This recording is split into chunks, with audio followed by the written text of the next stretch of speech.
خير الناس من ينفع الناس أو كما قال عليه الصلاة والسلام. جامع قرار کے ناظم محترم رفیق محترم ارادہ مولانا الشمیم احمد نقوی صاحب دامت برکاتہ اور یہاں کے اساتذہ کرام، دیگر حضرات اور طلبہ علم، بہت خوشی کا مقام ہے میں یہاں کو ہمیں حضرات میں پاتا اس مدرسے نے کم وقت میں شہرت بہت پاتا، اشتہارات میں، اعلانات میں اور پھر دیگر پروگرام کی خبروں میں مدرسے کا نام نقل دیکھنے کو، سننے کو، پڑھنے کو ملتا ہے اور خاص طور سے مولانا شمیم صاحب کا نام اس سے وابستہ ہے۔ مولانا سے ملاقات کی بہت زمانے کے بعد بھی جب ندوۃ العلماء سے 2000 میں فارغ ہوا، اس کے بعد سے مولانا سے ملاقات نہیں ہو پائی۔ پہلی ملاقات آج سے چند سال پہلے صبح میں پروگرام تھا، میں وہاں موجود تھا، مولانا یہ سے وہاں ملاقات کی۔ پھر حیدرآباد کا ایک سفر ہوا، مولانا کا ایک پروگرام کی مناسبت سے جو چند گھنٹوں کے لیے دعوت اسلام میں تشریف لائے، وہاں ملاقات ہوئی اور یہ تیسری ملاقات ہے۔ میرے پاس بھی وقت بہت کم تھا، صرف 2 دن کے لیے میں کھانے 1.5 دن کے لیے بامبے آیا اور 1.5 دن میں 4-5 پروگرام، اس میں سے یہ پروگرام بھی تھے اور بہت خوشی محسوس ہوئی جب وہاں نے کہا کہ آپ میرے ادارے میں آنا ہے اور وہاں شروع کریں گے، یہ اپنا ہی بات کرتی ہے اور مولانا مصروف بھی بہت زیادہ رہتے ہیں۔ ان کی نظامت آج کل بامبے میں بہت مشہور ہے اور چھائی خطابت بھی اور نظامت بھی، پھر اپنا مشغولیات رہتی ہے۔ خیر وہاں نے بلایا اور میں نے بھی وقت نکالا۔ 1-2 باتیں کہنے رسم مخاطب تو طلب عزیز ہے، سازات ماشاءاللہ تجربہ کار ہے اور لگے ہوئے بھی اسی میدان میں۔ طلب عزیز 1-2 باتیں کہنے ہیں۔ سب سے پہلی بات کو یاد رکھیں کہ دنیا کا کوئی بھی کام ہو، کوئی بھی فیلڈ، اس فیلڈ میں کامیابی کے لیے پہلی چیز جو ہے وہ محنت، جدوجہد، سعی میں ہے۔ بغیر محنت کے کوئی چیز ملتی نہیں۔ اگر آپ اچھی کوالٹی کے انسان بننا چاہتے ہیں، اچھے طالب علم بننا چاہتے ہیں، تو جتنی زیادہ محنت کریں گے اسی لحاظ سے آپ کی ترقی ہوگی اور آپ آگے بڑھیں گے۔ اگر آپ نے محنت نہیں کی ہے تو پھر آپ عام انسانوں کی طرح رہیں گے، امتیازی شان یا امتیازی پہچان آپ کی نہیں مل سکتی۔ آپ اپنے ناظر صاحب کو دیکھ سکتے ہیں، ایک طرف وقت میں انہوں نے اپنی پہچان بنائی۔ یقیناً وہ آدمی جو راحت کو طلب کرے، جو سستی اور کاہلی کرے، دوڑ سے بچا رہے، انہیں سے کرے، وہ آگے نہیں بڑھ سکتا ہے، اپنی پہچان نہیں بنا سکتا۔ بغیر محنت کے کوئی چیز آسان نہیں ہوتی ہے۔ محنت کرنا ہے، صحیح انداز میں محنت کرنا ہے، اساتذہ کی رہبری اور رہنمائی میں مدد کرنی ہے، جب جا کے آپ آگے بڑھیں گے۔ عربی کا مقولہ ہے من جد وجد، جو کوشش کرتا ہے پا لیتا ہے۔ اور اللہ تعالیٰ نے بھی کیا فرمایا ہے، والذین جاہدوا فینا لنہدینہم سبلنا، جو لوگ محنت کرتے ہیں، کوشش کرتے ہیں، جدوجہد کرتے ہیں، اپنے اندر لگن رکھتے ہیں، سعی محنت کرتے ہیں، ہم ان کے راستے کھول دیتے ہیں، منزل ان کے لیے آسان ہو جاتی ہے۔ آپ تجربہ کریں، اگر آپ نے محنت کر کے ایک ہفتے تعلیمات جو خوب محنت کر کے آپ دیکھیں کہ آئندہ ہفتے آپ کے ذہن کا دائرہ اور آپ کی یادداشت میں قوت حافظہ میں تیزی آ جاتی ہے۔ اتنا ایک ہفتے میں آپ نے کام کیا ہے، اسی طرح محنت کرتے ہیں آئندہ ہفتے کو اس سے زیادہ کام کرنے کے آگے۔ تو محنت کے شرط ہے وہ کسی بھی میدان میں آگے بڑھنے کے لیے اس سے آپ اثر یاد رکھیں۔ دوسری چیز یہ ہے کہ ہمیں جو چیز کی پڑھائی جاتی ہے، کیونکہ ہم لوگوں کی تعلیم میں مدرسوں کی جو تعلیم ہوتی ہے دینی تعلیم سے کہتے ہیں، یہ الگ بات ہے کہ دینی اور دنیاوی تقسیم ہم لوگ مانتے ہیں، لیکن پھر بھی زبان سے بات نکلتی ہے اور آپ میں یہ بات ہے کہ دینی تعلیم کو اس میں عمل بہت بڑی چیز ہے۔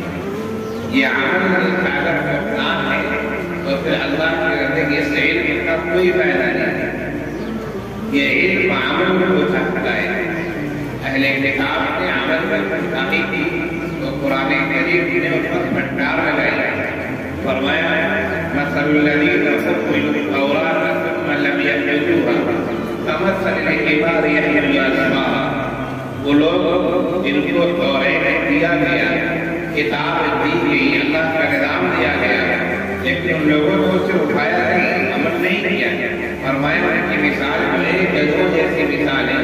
گدھے کے پیٹھ پر کتاب لاد دینے سے گدھا عالم نہیں بن جاتا، وہ فاضل نہیں بن جاتا۔ جب تک کہ کتاب کی بات نہ مانی جائے تو یہ عمل ہمارے مدارس کی یہ ایک امتیازی شان ہے۔ تعلیم تو بہت سارے اداروں میں ہوتی ہے، اسکولوں میں تعلیم ہوتی ہے، یونیورسٹیوں میں تعلیم ہوتی ہے، لیکن ہمارے مدارس کی جو پہچان ہے ان کو تعلیم کے ساتھ تربیت، اور اسی تربیت سے لوگ خوف کھاتے ہیں۔ مدرسے لوگ ایسے ہوتے ہیں، ایسی تربیت ہوتی ہے جو ہمارے بہت سارے احباب ہیں ہوتے ہیں، ان کو تربیت کی سے ڈر رکھتا ہے کہ وہ ایسے آدمی بن جاتا ہے، ویسا بن جاتا ہے۔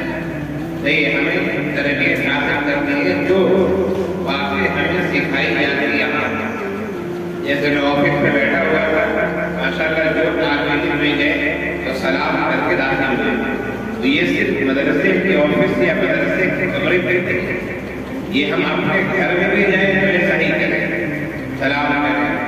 ہم مدرسے میں کھانا کھاتے ہیں تو سلام دکھا کے کھاتے ہیں، ہم دو کے کھاتے ہیں، دعا پڑھ کے کھاتے ہیں۔ ہم گھر میں بھی جائیں تو ایسے ہی کریں، ایسا نہیں پلیٹ لیا اور بیٹھ کے نہیں۔ تو جو تربیت مدرسے میں ہماری ہو رہی ہے اس کے اثرات گھر میں بھی، گھر کے باہر بھی ظاہر ہونے چاہیے۔ یہ ہمارے مدارس کی تعلیم کی امتیازی شان ہے کہ تعلیم کے ساتھ تربیت بھی ہنر ہوتی ہے۔ تو پہلی بات میں نے آپ کو کہی کہ خوب محنت کیجیے، سائیں محنت کیجیے، جو مسلسل سے کام لیجیے، انشاءاللہ آپ کے علم میں عمل میں ترقی ملے گی۔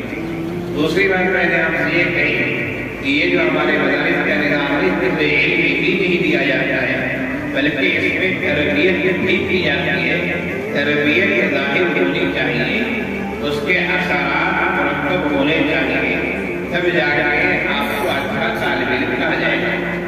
تیسری بات یہ کہہ رہا ہوں جو میں نے حدیث پڑھی ہے، اللہ کے رسول صلی اللہ علیہ وسلم کا ارشاد گرامی ہے، الفاظ کے اختلاف کے ساتھ روایت میں یہ لکھتے ہیں، یہ الفاظ یہ خیر الناس من ينفع الناس، لوگوں میں بہتر وہ ہوتا ہے جو لوگوں کے لیے زیادہ مفید ہوتا ہے۔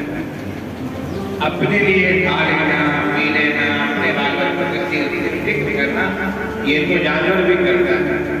مرغی کے چھوٹے چھوٹے بچوں کو، چوزوں کو دیکھا ہوگا کہ مرغی اپنے پنکھ کے اندر چوزے کو دبا کے رکھے رہتے ہیں، اور ان کے چوزے بڑے ہو جاتے ہیں، پھر تو بچے آزاد ہو جاتے ہیں۔ لیکن جب بچے چھوٹے ہیں اسی طرح بچیوں کو دیکھیں، جانوروں کے بچوں کو دیکھیں تو اپنے بچوں کی فکر کرتا ہے۔ یہ تو کچھ جانوروں کا بھی کام ہے، لیکن ہمیں دوسروں کے لیے مفید ہونا یہ انسانوں کو سکھایا گیا ہے۔ خیر الناس من ينفع الناس، بہتر وہ ہے جو لوگوں کے لیے فائدہ کرے۔ تو ہمیں پوری امت کے لیے، پورے انسانیت کے لیے، بلکہ یہ کہا جائے کہ اللہ کی پوری مخلوق کے لیے ہمیں مفید ہونا ہے، اس بات کا ذہن میں بیٹھا رہے۔ ایسا نہیں کہ ہم نے پڑھ لیا کہ کئی سرکاری ٹیچر ہو گئے، کئی مدرس ہو گئے، اپنے بال بچوں کو پال رہے ہیں، ایسا نہیں۔ یہ تو ضروری ہے، اپنے گھر والوں کو دیکھنا یہ تو ضروری ہے، اپنے گھر کا خیال رکھنا یہ ضروری ہے، لیکن ہمیں اپنے علاوہ دوسروں کی بھی فکر کرنی ہے کہ ہم دوسروں کو بہترین انسان کیسے بنائیں، مفید کیسے۔ آج دنیا میں جو کمی ہے نا، وہ ایک بنیادی کمی ہے کہ اچھے انسان کی کمی ہے۔ انسان کو بہت سارے، انسانوں کی تعداد معلوم ہے دنیا لیکن اچھے انسان کی کمی ہے. تو آپ اپنے ذہن میں یہ بیٹھا لیں کہ ہمیں ایک اچھا انسان بننا ہے.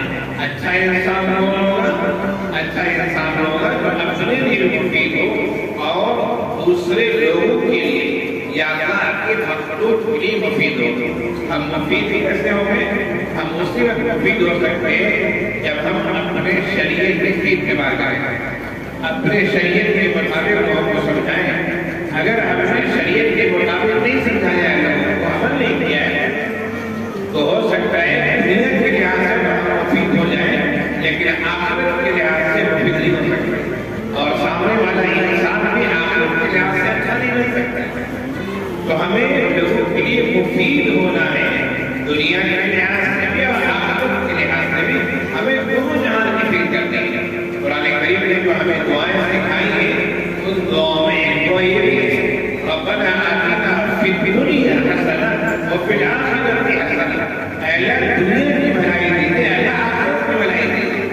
تو ہمیں لوگوں کی دنیا کی بھی فکر کرنی ہے. کوئی اگر بھوکا ہے تو اس کے لیے ہمیں انتظام کرنا ہے، کوئی اگر انپڑھ ہے اس کی تعلیم کا نظام کرنا ہے، کوئی اگر پریشان حال ہے ان کے کچھ گھر میں شریک ہونا ہے. یہ دنیا کی فکر ہے اور لوگوں کے آخرت کی بھی بھلائی کی فکر ہے. آخرت کی کیا ہے؟ ہمیں اپنے لحاظ سے انہیں ایمان کی دعوت دینا ہے، اسلام کی دعوت دینا ہے.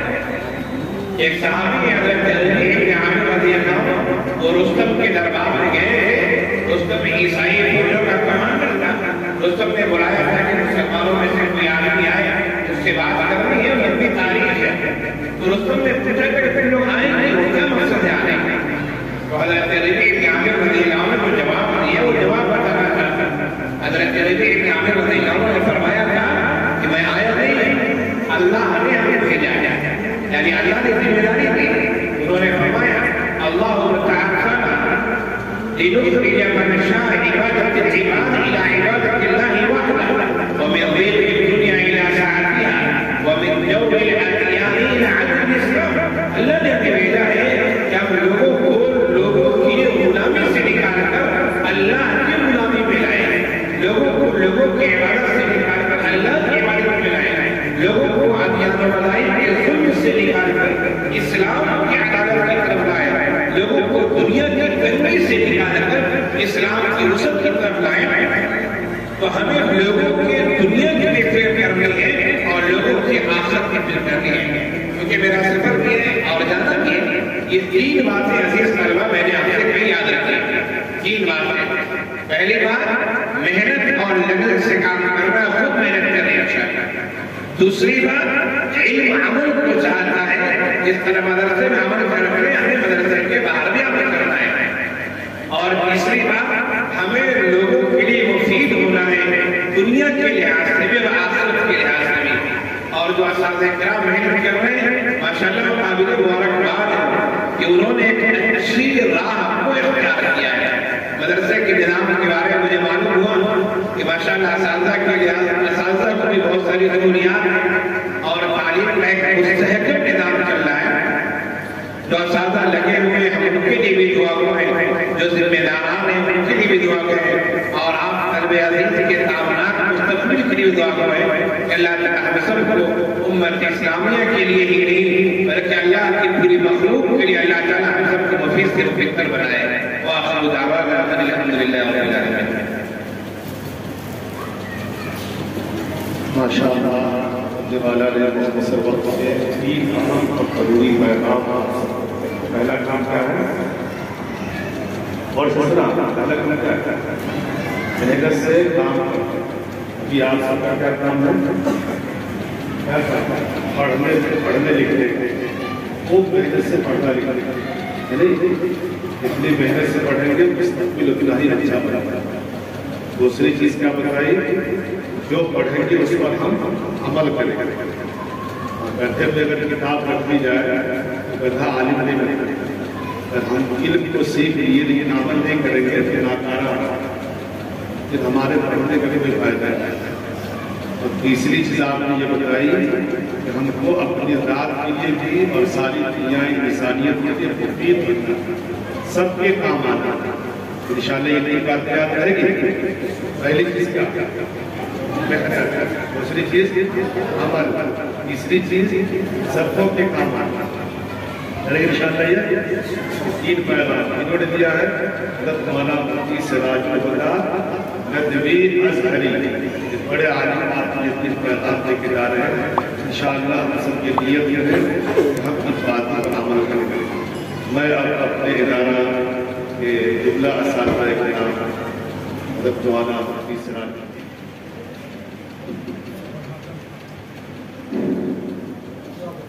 اللهم لك الحمد وعاجلا وآجلا اللهم